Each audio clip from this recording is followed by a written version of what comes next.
Ang Philippine National Police po ay handa sa lahat ng nagaganap po na rally na gagawin po sa 16, 17, and 18. Lahat po ng contingencies ay nakaprepare. Ang ating pong QCPD at ang buong NCRPO base na rin po sa kautusan ng ating pong Chief Philippine National Police. Nakaayos na ang ipatutupad na seguridad ng Philippine National Police para sa 3 araw na rally ng isang religious group sa Maynila sa susunod na linggo.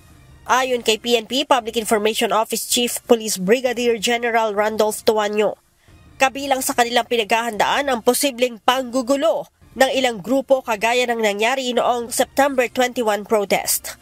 Bukod sa naturang religious group, sinasabing mayroon na ring ibang grupo na nag-apply ng permit sa Quezon City para mag-rally. Yung ibang grupo on November 16, 17, and 18. So, sa ngayon, meron po tayong ongoing coordinating conference with the LGU when it comes to the preparation and all others. So, Ma'am, anong grupo po yung sasabay doon sa INC? Yung nabanggit nyo kanina. May mga... yes po, ito pong grupo na ito yung United People's Initiative. Actually, they are very loud in social media para po dito sa kanilang gagawing prayer rally as well. Nasa 300,000 individual ang inaasahang makikiisa sa naturang rally. Kaugnay nito, magdi-deploy ang PNP ng nasa 15,000 pulis para sa seguridad sa buong Maynila. Pinakamarami ang inilaan ng pulisya sa Mendiola na nasa mahigit 3,000, habang nasa halos 2,000 namang mga pulis ang ipupwesto sa Ayala Bridge.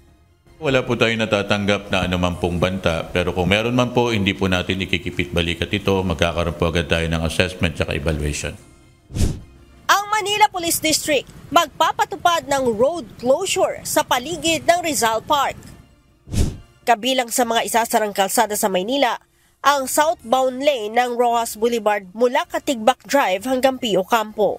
Isasarado rin ang northbound lane ng Roxas Boulevard mula President Quirino Avenue hanggang Katigbak Drive.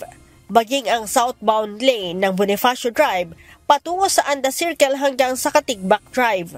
Not passable rin sa mga motorista ang bahagi ng South Drive, Independence Road at P. Burgos Avenue hanggang Taft Avenue. Ganon din ang Finance Road mula P. Burgos Avenue hanggang Taft Avenue.